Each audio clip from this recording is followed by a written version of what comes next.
اسی ماحول نے ادنا کو اعلیٰ کر دیا دیکھو۔ شعب الایمان للبیہقی حدیث نمبر 10,595۔ حضرت سیدنا ابو بکر صدیق رضی اللہ تعالی عنہ عاشق اکبر دوران خطبہ فرمایا کرتے، کہاں ہیں وہ خوبصورت چہرے والے، کہاں ہیں اپنی جوانیوں پر اترانے والے، کدھر گئے وہ بادشاہ جنہوں نے عالی شان شہر تعمیر کروائے اور انہیں مضبوط قلعوں سے تقویت بخشی، کدھر چلے گئے میدان جنگ میں غالب آنے والے؟ بے شک زمانے نے ان کو ذلیل کر دیا اور اب یہ قبر کی تاریکیوں میں پڑے ہیں۔ جلدی کرو، نیکیوں میں سبقت کرو اور نجات طلب کرو۔ قبر کی پہلی رات، یہ رسالے کا نام ہے۔ اس کے صفحہ نمبر 9 پر امیر اہل سنت لکھتے ہیں، میٹھے میٹھے اسلامی بھائیو، ہم اس دنیا میں ایک ترتیب سے آئے ضرور ہیں، یعنی یوں کہ پہلے دادا، پھر باپ، پھر بیٹا، پھر پوتا، لیکن مرنے کی ترتیب ضروری نہیں۔ بوڑھا دادا زندہ ہوتا ہے مگر شیر خوار یعنی دودھ پیتا پوتا موت کے گھاٹ اتر جاتا ہے۔ کسی کے نانا جان حیات ہوتے ہیں مگر امی جان داغ مفارقت یعنی جدائی کا صدمہ دی جاتی ہیں۔ ہم میں سے کسی کے گھر سے اس کے بھائی کا جنازہ اٹھا ہوگا، کسی کی ماں نے نگاہوں کے سامنے دم توڑا ہوگا، کسی کے باپ نے موت کو گلے لگایا ہوگا، کسی کا جوان بیٹا حادثے کا شکار ہو کر موت سے ہم کنار ہوا ہوگا، کسی کی دادی جان ملک عدم یعنی قبرستان روانہ ہوئی ہوں گی تو کسی کی نانی جان نے کوچ کی ہوگی۔ اپنے فوت ہو جانے والے ان عزیز و اقربا کی طرح ایک دن ہمیں بھی اچانک یہ دنیا چھوڑ جانا ہے۔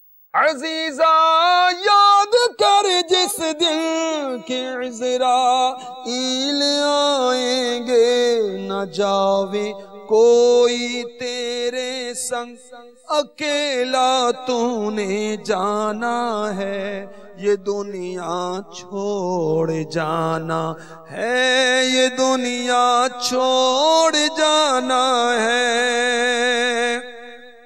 آج ہماری اکثریت دنیا کی متوالی ہے اور فکر آخرت سے خالی۔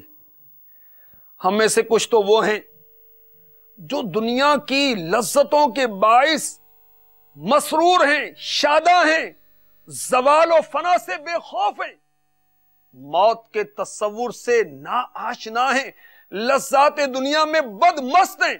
بعض وہ ہیں جو اس دار ناپائیدار، وہ گھر جس کو پائیداری نہیں، اس میں یکا یک موت سے ہم کنار ہونے کے اندیشے سے نا بلد نا آشنا ہیں، سہولتوں اور آسائشوں کے حصول میں اس قدر مگن ہو گئے کہ قبر کے اندھیروں، وحشتوں اور تنہائیوں کو بھول گئے۔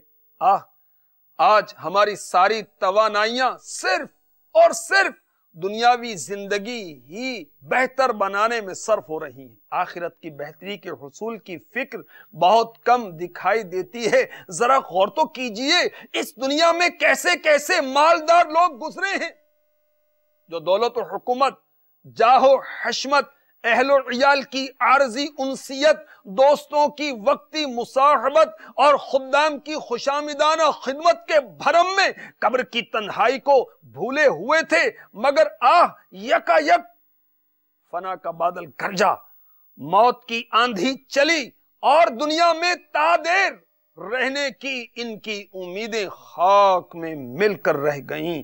ان کے مسرتوں اور شادمانیوں سے ہنستے بستے گھر موت نے ویران کر دیے۔ روشنیوں سے جگمگاتے محلات و قصور سے اٹھا کر انہیں موت نے گھپ اندھیری قبور میں منتقل کر دیا۔ وہ لوگ کل تک اہل و عیال کی رونقوں میں شادمان و مسرور تھے، آج قبور کی وحشتوں اور تنہائیوں میں مغموم و رنجور ہیں۔ کیا کسی مرنے والے کی قبر میں رکھنے کے لیے فرنیچر تیار کرواتے ہوئے، قبر میں ایئر کنڈیشنر لگواتے ہوئے، رقم رکھنے کے لیے تجوری بناتے ہوئے، کھیلوں میں جیتے ہوئے کب دنیاوی کامیابی کی اسناد سرٹیفکیٹ سجانے کے لیے الماری بناتے دیکھا ہے؟ نہیں دیکھا ہوگا، یہ کام شرعاً درست بھی نہیں۔ تو جب سب کچھ یہی چھوڑ کر جانا ہے، یہ دنیا چھوڑ جانا ہے، ڈگریاں ہمارے کس کام کی؟ جس دولت کے لیے ساری زندگی محنت و مشقت کی، کیا وہ ہماری مدد کرے گی؟ جس منصب کی بنا پر اکڑ فوں کرتے رہے، وہ آخر ہمارے کیا کام آئے گی؟ دنیا چھوڑ جانا ہے، ہوش میں آنا چاہیے، قبر اور آخرت کی تیاری کرنی چاہیے۔ اسی ماحول نے ادنا کو اعلیٰ کر دیا۔